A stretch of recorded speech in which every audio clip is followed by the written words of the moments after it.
Right, okay. Can we deal with the post office first, and then we'll come back to your question a little bit later, is that alright? Okay. So we've got Richard and we've got Mark. Who do we want to kick off with? Right, sure. Let's start with Mark. Good evening. My name is Mark Walker. My wife Sophie and I run the paper shop in Wedmore. I would like to thank the Chair for giving us the opportunity to speak to the Parish Council this evening. Our village postmaster, Richard, approached Sophie and I on the 17th of September last year. Richard explained that Post Office Limited would be contacting us shortly with a view to relocating the post office within the paper shop. Sophie and I said we had absolutely no interest whatsoever in having the post office in our shop.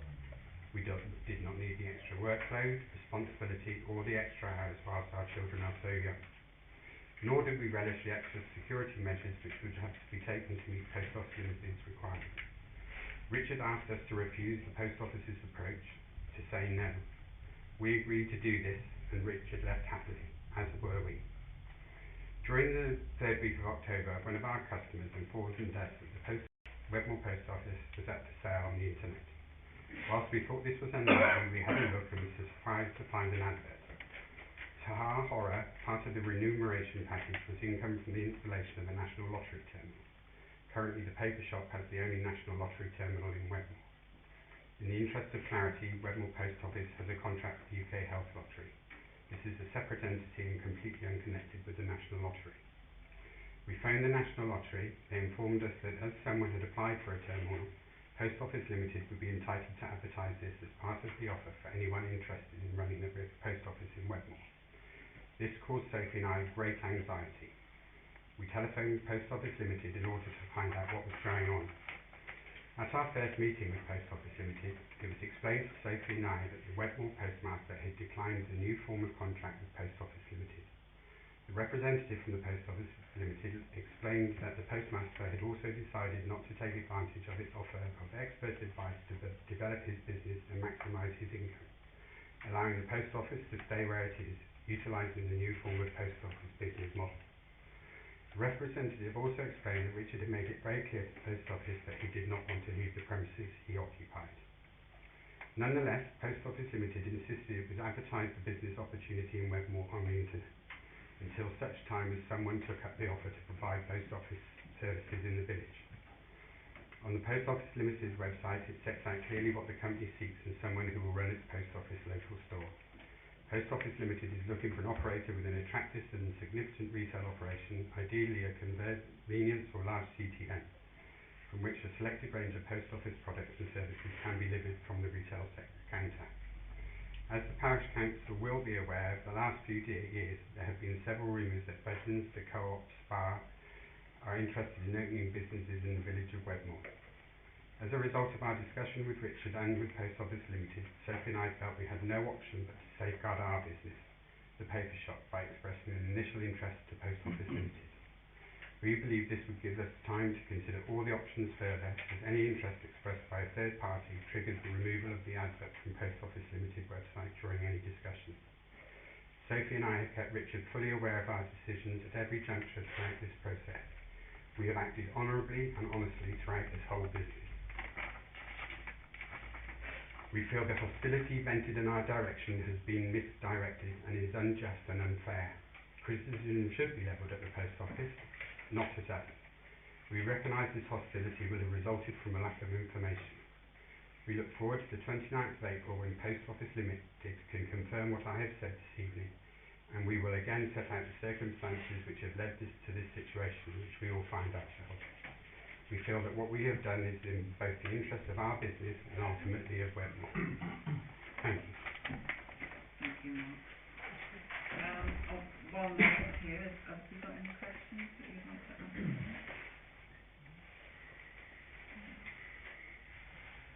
Just an observation. If you two have suffered because of this, it's a real shame because you provide good service to the village. Yeah.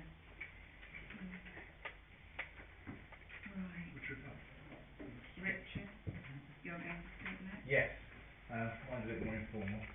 First of all, some of the things I've heard have been happening as far as what's happened to Martin and Sophie have not been acceptable as far as I'm concerned.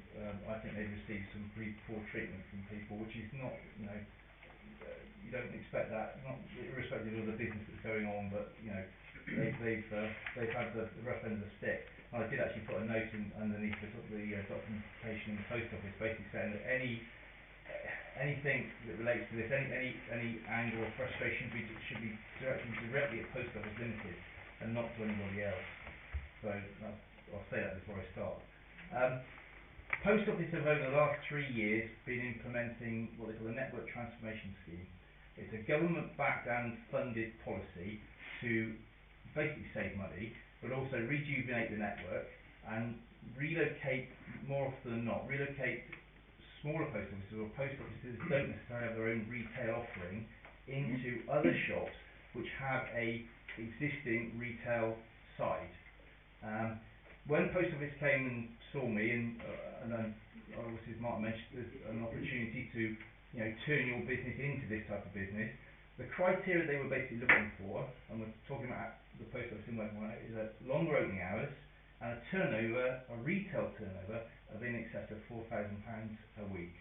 Now, they basically said to me, your business is not sustainable as a standalone business which you can then attach the post office to.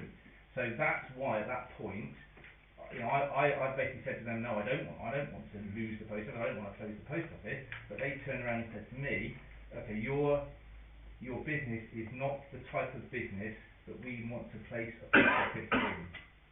And at that point, as Mark rightly said, not the post office was put on it sounds as though we were selling the property, but the franchise, if you look at it as a franchise, the franchise was placed onto the post office website.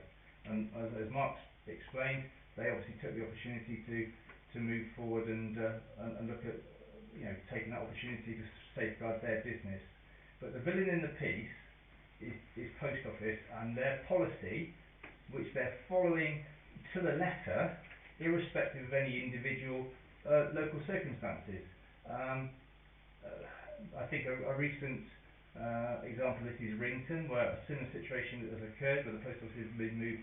Now, I'd be perfectly willing to stay as postmaster in the post office, but I would need Post Office to give me a new contract, because obviously if I need to renegotiate my lease with the landlord, if I don't have any security, I can't do that.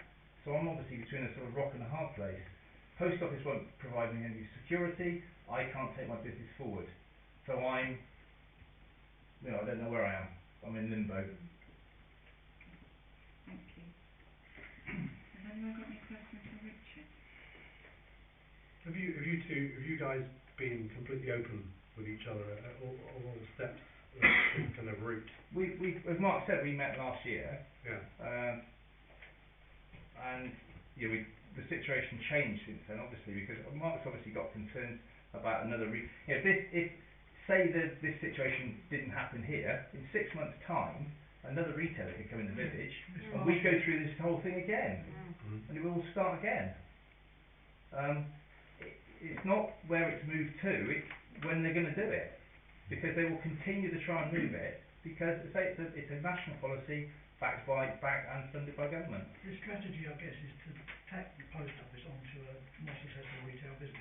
Exactly. And it's not a main core service, is it, post office? It's just a... It's that, yeah, and this is the issue that we had. They do give expertise, etc. To turn say a smaller business into a more prosperous retail business. But you've got to appreciate that where we're coming from. That would involve obviously longer opening hours. It would obviously involve much greater retail sales as far as we were concerned. Now, if we were just above it, below the sort of criteria that they were looking for, we could perhaps push it forward.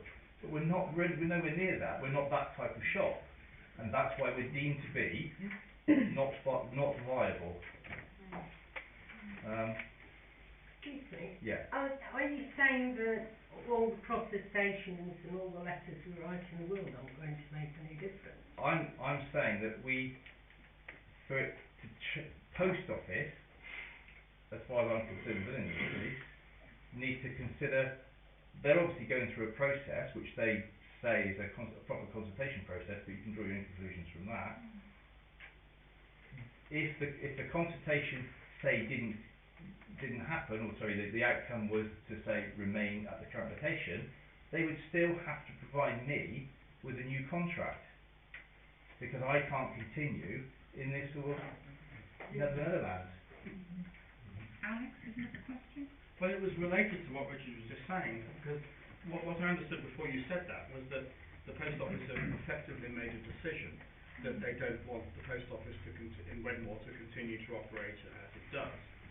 And the question that follows that, which I'm assuming the consultation is about, is do we want the post office to move to Wedmore stores, or nowhere, or somewhere else? But what you just said seems to imply that the post office consultation might result in them retaining the status quo, but you added the end bit on, offering a new contract. I think they're unlikely to offer me a new contract. So essentially we're talking about the consultation. I mean, the difficulty I have is I can't work out from the post office documents what the consultation is actually asking. I think they've done a good job of that, haven't they? I'm trying to infer something from that, and what I'm inferring from what they've said and what you've said is that the move is going to happen. It's a question of where it goes to, as opposed to is the move going to happen. Do you think that's fair? In their mind. In their mind. Like I said, I'm between a rock and a hard place. I would continue to trade if I had some security. But have they offered you another contract? No, what they've basically done is they've said to me my business was not viable, and it was not the type of business that they would want to, well, they would not see a post office being in the future. So there's no indications of them offering you another contract? I don't think so, no. But is this I don't know whether this consultation is part of that process, or it's just part of where the actual. I think it's more about where the post office is going. Yeah. Where the proposed post office location would be, rather than the process beforehand. I was sort of coming around to that view, but I'm having a great deal of difficulty working out from the documents exactly what the question is. But we both seem to be saying the same thing, which is that the assumption is that the post office is going to move, and it's a question of where it moves to. They will look to, their plan is nationally, and this is not the only village. Yeah. I have the same situation in Axbridge as well. Yeah. If you go on the post office website, you will see Axbridge Post Office or the franchise up and available. Yeah, and that will stay available, even if there's consultation. It will sit there, and they basically, it will sit there. So the consequence, even if the consultation goes to maintain the status quo, as you understand it, the consequence is that the position will still be advertised. As I said, and this is a point that Mark alluded to a bit earlier, if the status quo means that in 6 months' time another retailer comes along, then the whole process would start again. Okay. Thanks. That's just my. Thank you. Can I just ask you, did you say £4,000 a week that you're expected to take? Yeah. That's what I was informed by Post Office Limited. Last question, Judith. I believe there's a problem with the sorting office, which is attached to your business, which there wouldn't be room for at the post office except the stores, which would mean that the sorting office would be in Cheddar. And to my mind, it doesn't take long before if the sorting office is in Cheddar, the post office is in Cheddar as well. The situation with the sorting office, Royal Mail and Post Office, two separate companies. My contract, which is an old existing contract, I have a responsibility to provide space for the sorting office. Now, I would personally like to think that we could, if things happen as perhaps they're going to happen, that we could manage that, because the post office is not actually, the physical side of the property, the physical layout of the property means that the shop's in one part and the sorting office is in the other. But again, this is Royal Mail, so Royal Mail will make a decision on what they see fit. Royal Mail, public limited company, will make a decision on. I think it's the thin end of the wedge. The sorting office goes elsewhere, it goes to Cheddar, so it won't be long before the post office. No, I don't know, because part of the network transformation programme is that the network is maintained at its current level. There's no danger. Post office don't want to remove the post office. They just want to relocate it. about the sorting office? Would that stay here, or would it move? I don't know. Until this consultation finishes, Royal Mail won't be being consulted. Thank you. Thank you, Richard, and thank you, Mark. We're going to discuss this a bit later on in the evening to see if we want to send our sort of thoughts in. So I think that as far as you're concerned, you can either stay for the rest of the meeting, or if you've had enough, you can disappear and do something else. But that bit's over for you now. Thank you. Thank you. Thank you very much. Cheers. Thank you. And good If I luck. just say one last thing, and it's the same with Richard, it seems there's a massive amount of misinformation and knowledge needed. Definitely. And the public meeting is next Friday, and I think before a decision is made on to come down on one side or another or thing, I think the post office should put their case and everybody listen to what they have to say and why.